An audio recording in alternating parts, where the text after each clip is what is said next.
This is the Podcast Theater, produced by the Brown-Ullstrup Performing Arts Foundation, located on the web at brown-ullstrupfoundation.org. In this edition of the Podcast Theater, we present And on the 8th Day, Bryan versus Darrow, the 1925 Scopes Monkey Trial. And now, Chapter 1. Amazing grace, how sweet the sound that saved a wretch like me. I once was lost, but now am found, was blind, but now I see. 'Twas grace that taught my heart to fear, and grace my fears relieved. How precious did that grace appear, the hour I first believed.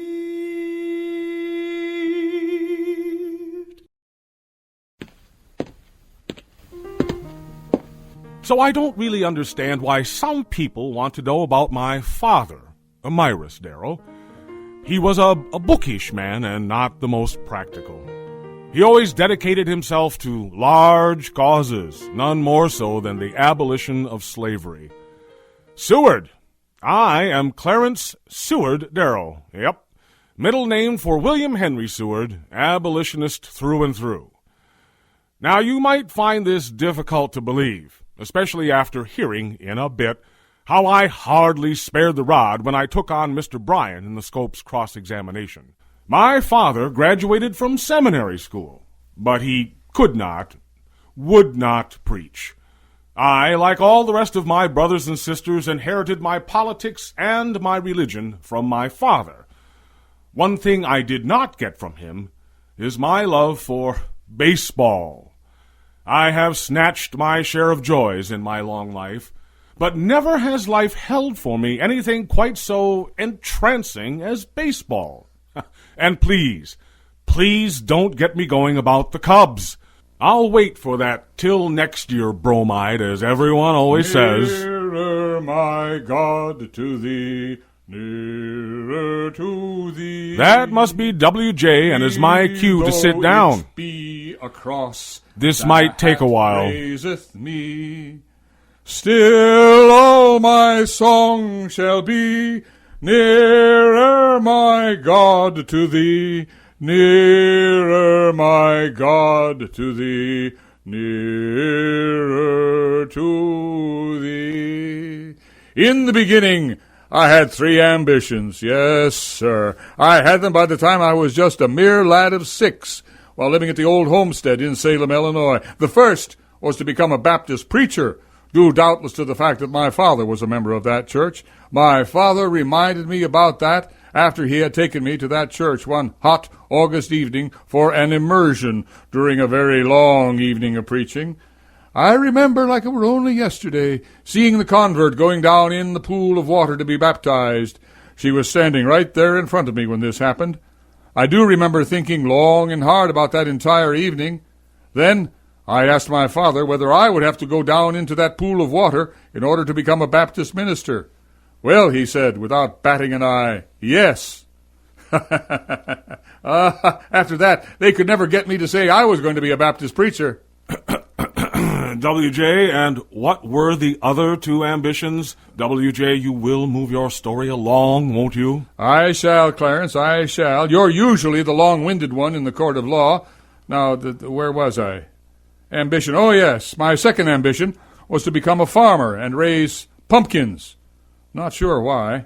My third ambition was to be a lawyer, probably due to the fact that my Father was a lawyer and a circuit judge. I used to go down to the courthouse and sit upon the steps leading up to the bench and listen to the trials. Too bad you didn't decide to become a farmer. One reaps what he sows, W.J. Pumpkins, huh? Those memories in court stayed with me long after I chose not to be immersed in water, nor to go around thumping those plump pumpkins to see if they were ripe. Well, everyone here is ripe with desire to pit the two of us against each other, W.J. Again. Let me close by saying, and if I may quote the writer Eugene Field, "Father calls me William, and mother calls me Will. Sister calls me Billy, but the fellers call me Bill." And I? This is a family proceeding, so I shall say, dearest Clarence, that you can and do call me W.J. Why, of course. W.J., you know that I have only the highest respect and admiration for you. Clarence, I know that you do. And my friend, you know that I always enjoy taking those little snipey jabs at you. Of course, I know that. But you also remember that I was a delegate to the 1896 Democratic Convention. Your Cross of Gold speech was spellbinding. You'll never let me forget that, will you? But anyway, W.J., I made it a point to tell you then how remarkable your speech was. Yes, you did, which was very kind of you. Quite unusual for you now. Well, that's not true, W.J. You were, and perhaps still are, the true voice of the Democratic Party. That would not be difficult to do, especially when there usually isn't anyone like that who would dare enter the political arena. W.J., let's get to the Scopes trial. I was wondering when you would allow us to do that. The small rural town of Dayton, Tennessee, the Rhea County Courthouse. You might be wondering why Dayton, such a small place. I wasn't wondering, but nevertheless, tell me. Why should the size of the town be a matter of importance in this famous trial? Christianity began in a small town, regardless of when and how we determine the date of when that all started. W.J., all of the newspapers that covered this trial certainly made fun of Dayton, a nowhere town in a forgotten wasteland. Why should not this peaceful and serene community be the backdrop for a trial that involves the greatest subjects that interest mankind, education and religion? Scopes. John Thomas Scopes, just a young man in his mid-20s. We must also understand this young man. And I believe I do. He was used, manipulated. Oh, don't you think, W.J., that he has a right to teach the appropriate curriculum? The key word there is appropriate. I do believe I have a copy of the Butler Act that spells out why Mr. Scopes broke the law by teaching evolution. My dear wife Mary always wryly smiled when I used that word. William, since you mentioned my name, I thought this would be a good time for everyone to meet me. Splendid idea, Mary. It's good to see you again, Mary. Thank you, Clarence. I thought I should give the two of you a chance to catch your breath and allow me to help move the story along for this experience. C.D., as I've always told you, Mary has a will of her own. Like a fast-moving train, sometimes hard to stop. Like it or not, I will try to keep the two of you on the right track. Mr. Bryan's stand against evolution is not a new one, not at all. His opposition to the theory finds its way back to 1911, when he gave his now famous Prince of Peace lecture. I remember that speech, Mary. W.J. gave it at numerous Chautauquas and other religious meetings all over the world. That I did, Clarence, and I did so because I could not accept that a monkey was one of my ancestors. What I still have a problem with, W.J., is that you wanted only Christians to be teachers in our universities and in our public schools. I still feel that way. Just for the record, let me mention another point of view that Mr. Bryan had, and that was a real belief in the importance of the separation of church and state. He believed in absolute equality before the law of all religious denominations. He believed that all sects should advance their religion by their own efforts and at their own expense, unaided by the state.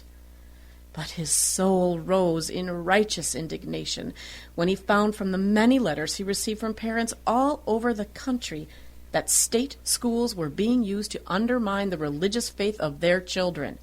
He argued that if the power of state could not be properly used to advance religion, well, it followed as a matter of course that the power of the state must not be used to attack religion. Still do. When delivering lectures, William found his audiences were in some respect different from his political audience. Real people. People who were looking for guidance from a voice of reason and intellect. After some of those speeches, people came up to shake his hand and often said things that would stay with you for years and years. As this weeping mother once said to Mr. Bryan, "How I wish our son could have heard you speak. He's lost his faith. He has just slipped away." I can believe that. When you spoke, people truly listened. You could fill a whole convention center or a large football stadium with your voice, or should I say your very presence. Mary, I think we should move along with our story. You better keep an eye on that Mencken fellow. That fool of a man continues to write lies about me. Oh, yes. Mencken was an incredibly literate, well-read, and thoughtful fool, but a fool nonetheless.